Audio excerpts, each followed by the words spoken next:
ओम शांति। आपका दिन शुभ हो। आप जो भी कर्म करें उसमें आपको सफलता मिलती रहे, मेरी यही शुभ भावना और शुभकामना है।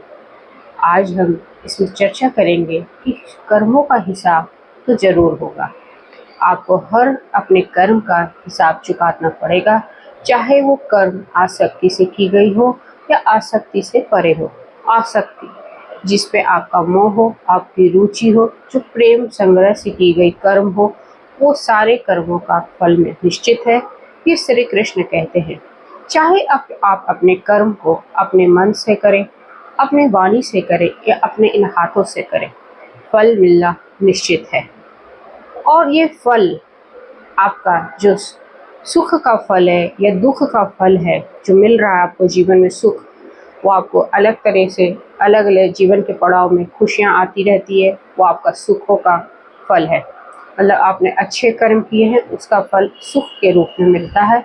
और जो आप बुरे कर्म करते हो वो आपको असफलता या किसी तरह की बीमारियाँ एक्सीडेंट के रूप में मिलता है। बात ये श्री कृष्ण कहते हैं कि जिस तरीके का फल आपको लेना है उस तरीके का बीज आपको रोपना पड़ेगा। अगर आपको बुरे कर्मों का बीज रोपोगे तो बुरे कर्मों का जैसा ही फसल आपके जीवन में आएगा, चाहे वो असफलता बनकर आए या किसी कर्म में आपको अपमान झेलना पड़े। बहुत लोग ऐसे भी हैं जिनको अपमान झेलना पड़ता है, वो भी आपके कर्मों का हिसाब है। मतलब किसी न किसी तरीके का ये आपको हिसाब रख चुकाना पड़ता है। पर हमारे दिमाग में ये आता है कि हमारे कर्मों का हिसाब कौन रखता है। शास्त्रों के अनुसार तो चित्रगुप्त महाराज जी रखते हैं, पर वो डाटा रखते कहाँ हैं? क्या हमारी तरह उनके पास लैपटॉप, कंप्यूटर और सॉफ्टवेयर अपडेट तो होता नहीं है? तो सॉफ्टवेयर होता नहीं है तो फिर वो रखते कहाँ हैं? वो हमारे ही कर्मों के साथ हमारे अंदर ही स्टोर है। जैसे हमने कोई अपने बुरे कर्म किए तो वो गोदाम में स्टोर हो गया। अब हमने अच्छे कर्म किए तो अच्छे कर्मों का गोदाम स्टोर हो गया। तो इस सब स्टोर है।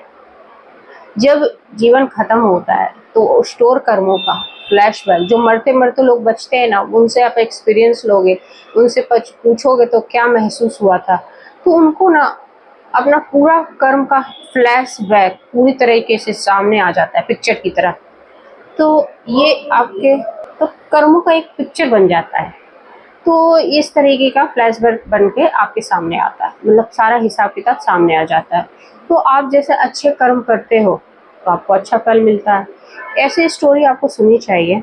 और मेरे बहुत करीबी हैं, एक दोस्त है, और उनका काफ़ी अच्छा रिलेशनशिप था एक लड़की के साथ, और उसी से उनकी शादी भी हो जाती है। बहुत अच्छा जीवन चल रहा था, बहुत सुखमय, एक दूसरे के प्रति बहुत प्रेम था। पर उस इंसान की ना जॉब में तरक्की होती है और वो फ़ौरन मतलब चला जाता है।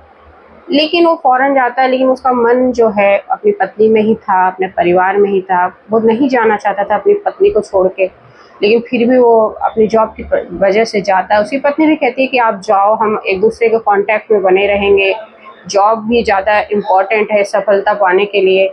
तो वो चले जाते हैं। माँ बाप भी कहते हैं कि तुम बेफिक्र रहो, तुम्हारी पत्नी का हम ख्याल रखेंगे, कोई चिंता की बात नहीं है। वो जॉब पे चले जाते हैं।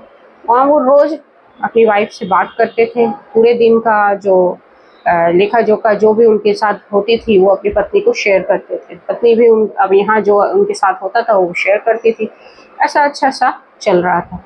ये सारा सिलसिला 1 महीने तक काफ़ी अच्छा चला। 1 महीने के बाद वो कॉल करना थोड़ा कम हो गया। इनको पत्नी को लगा कि शायद वो जॉब में बिज़ी है। फिर कुछ दिनों तक वीकली बात होने लगी, और उसके बाद तो मंथली भी बात होना मुश्किल हो गया। मतलब वो अवॉइड करने लगा, वो लड़का जो जो मेरे फ्रेंड है वो भैया अवॉइड करने लगा।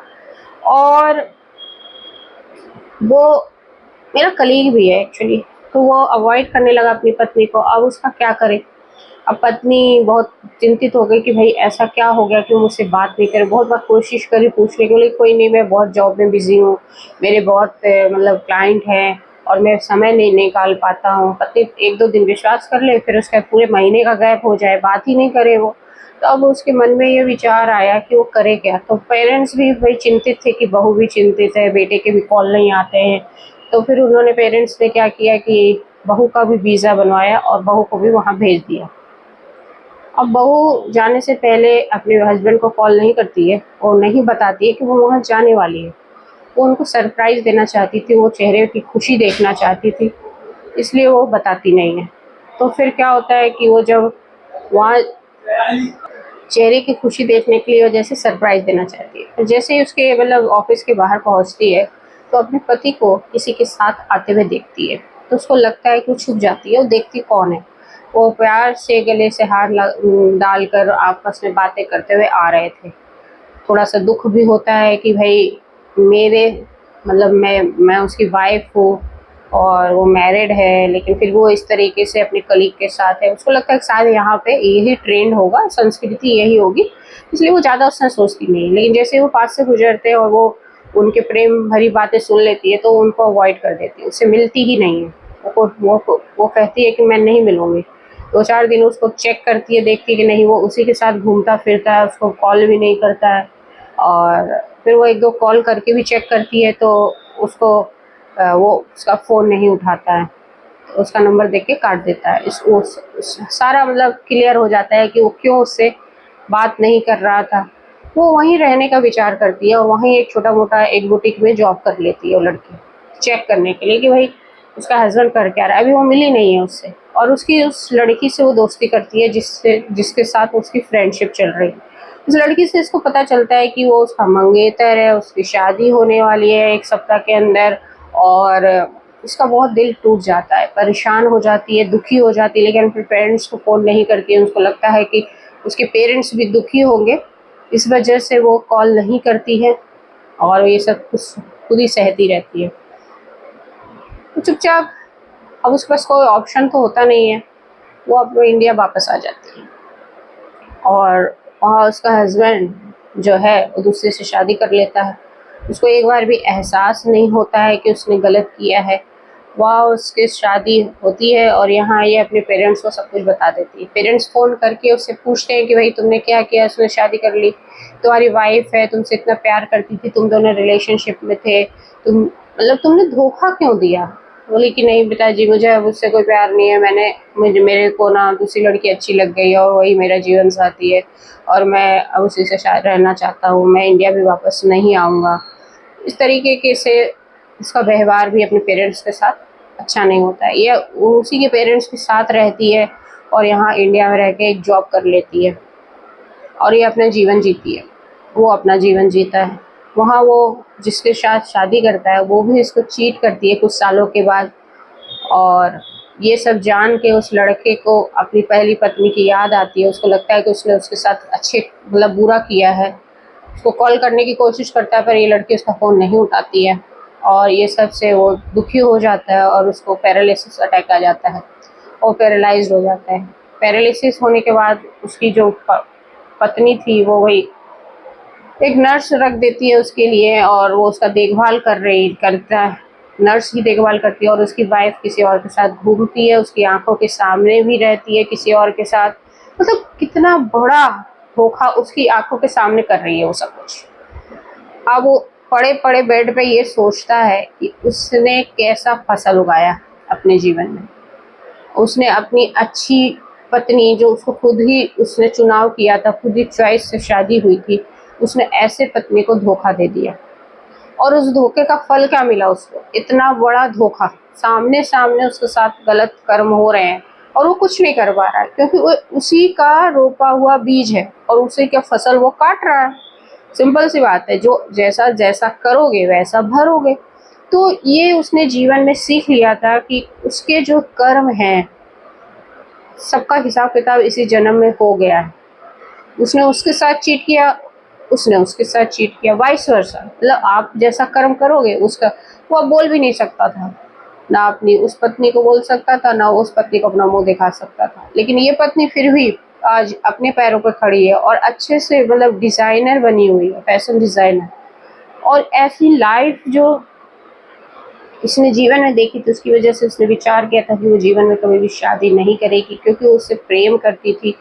इसलिए अपने आप को उसने अपने कर्म जो उसने नए कर्म में उसने अपने आप को लगा दिया, लेकिन वो किसी का बुरा आज भी नहीं करते। आप जब उससे मिलोगे तो इतनी अच्छा, मतलब उसका विचार, उसके जो आदर्श वो अच्छे हैं, और वह अपने से मतलब जानकर कोई भी ऐसा कर्म ही नहीं करती है जिसकी वजह से उसका एक जीवन का एक जो प्रारब्ध था कि भाई इससे शादी से होनी थी, हो गई, दुख झेलना था झेल लिया, लेकिन अब जो वो कर्म कर रही है, और उसने पता है इतने सारे बच्चे जो मतलब जाना था लेके बच्चों को गोद ले लिया एक तरीके से, और उनको मतलब उसकी पढ़ाई का सारा खर्चा वो उठाती है, और अभी भी वो नवीन कर्म भी अच्छे अच्छे कर्म कर रही है। और उसका जो हस्बैंड है जो पैरालिसिस अटैक हो गया है, वो बेड रीडन है, और उसको और 2-3 तरह की बीमारियां हो गई है, तो उसकी हालत तो दयनीय है, उसको कुछ कर भी नहीं सकता कोई।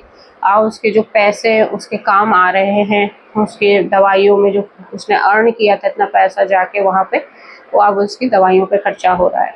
तो आप इस स्टोरी से क्या समझे? इस स्टोरी से बस एक ही सीख मिलती है कि भाई जैसा हिसाब किताब सब स्टोर्ड है, और सब रिटर्न होके आपको मिलना ही मिलना है। और ये तो आपके बुरे कर्म का हो गया, और अब ये जो उस लड़की जो अच्छे कर्म कर रही है उसको फल अभी मिलना बाकी है ना? और वो मिलेगा मिलेगा, अच्छा ही मिलेगा। और इतने लोगों का उसको अभी प्यार मिल रहा है, इतने लोगों का सपोर्ट मिल रहा है। उसकी इनफैक्ट जो लड़के के माँ बाप भी वो अपनी भी बहू की ही सपोर्ट करते हैं और उसकी इज्जत करते हैं, और उससे को एक बहुत अच्छा प्यार दे रखा है अपनी बेटी की तरफ। और ये जो माहौल है, मतलब आप ये देख रहे हो कि कर्म का चक्र भी, कौन किसी का माता पिता आज किसी का माता पिता बना हुआ है, वो आपके ही कर्मों की वजह से, आपके जो विचार, आपके जो संस्कार हैं जो कैरी फॉरवर्ड होंगे, वो कर्म और संस्कार 2 चीज़ आपके साथ चली जाएंगी। लेकिन आप पे डिपेंड करता है कि आप वो कैसा बना रहे हो। मतलब आपको जिस तरीके का फल खाना है ना, अभी से वैसा कर्म करना शुरू कर दो। आप चाहोगे कि मैं आम खाऊं और आपके कर्म है बबूल की तरह, तो आम आम कैसे खाओगे? तो फिर आपको कांटे मिलेंगे। इसी तरीके से श्री कृष्ण का मेन जो स्टोरी का ये है कि भाई हर कर्म का फल निश्चित होता है, चाहे आप अशक्ति से करो, रुचि से करो, या मोह से भंग होकर करो, कैसा भी कर्म करोगे। अगर कोई अध्यात्म में चला गया और वहां से भी उसके कर्म जो है अच्छे नहीं है, आप ईश्वर से कनेक्ट होके भी आपके मन के अंदर बुरे कर्म चल रहे हैं, तो उसका फल तो आपको मिलना निश्चित है। बहुत सारे आपने देखा होगा जो साधु संत होते हैं, वो बहुत सारे ऐसे कर्म कांडों में फंसे रहते हैं, और फिर उसके बाद क्या होता है, उनको सजा निश्चित है। मतलब आप ये देखो कि हर स्टोरी का जो विलेन होता है उसको सजा जरूर मिलती है, और जो हीरो होता है उसको अप्रिशिएशन जरूर मिलता है। तो ऐसे ही हमारे जीवन का है, अगर हम अच्छा कर्म करेंगे तो हमको अप्रिशिएशन मिलेगी, और बुरा कर्म करेंगे तो हमारा अपमान होगा, हमें असफलता मिलेगी। तो बस इसका ध्यान रखना है, ताकि आप अपने जब आपका हिसाब किताब हो, तो आपका हिसाब किताब में हमेशा आपकी जो पॉजिटिव कर्म है उसका एकदम लंबा बिल होता है ना, वैसा निकल के सामने आए, ताकि आप कभी भी जीवन में शर्मिंदा, अपने आप में शर्मिंदा महसूस ना करो। कि आपके जब फ्लैशबैक सामने आएगा तो आपके बुरे कर्म देखेंगे तो उसमें कैसा महसूस होगा आपको, अरे मैंने जीवन में क्या किया, बस ऐसे कर्म किए। अब आपने उसी से आप जज कर लोगे कि आपका फिर आगे भैया जन्म कहाँ होने वाला है। तो ये सारा चीज ना हो, तो हम अपने आप को ही कैलकुलेट करते रहिए, और हमेशा जीवन में ये निर्णय लेते रहिए कि हम जो अपने मन के तराजू में हमेशा बोलने से पहले, कर्म करने से पहले हमेशा ये निर्णय लीजिए कि क्या जो हम कर रहे हैं वो कितनों का भला होगा और उसमें कितनों का नुकसान होगा। अगर भला करने वाला पलड़ा भारी है तो वो कर्म को कर दीजिए। होप सो आपको ये वीडियो अच्छी लगे, और आप जीवन में भी अपने कर्मों को मतलब अच्छा रखें, हमेशा अच्छा करें। ओम शांति। जय हिंद, जय भारत।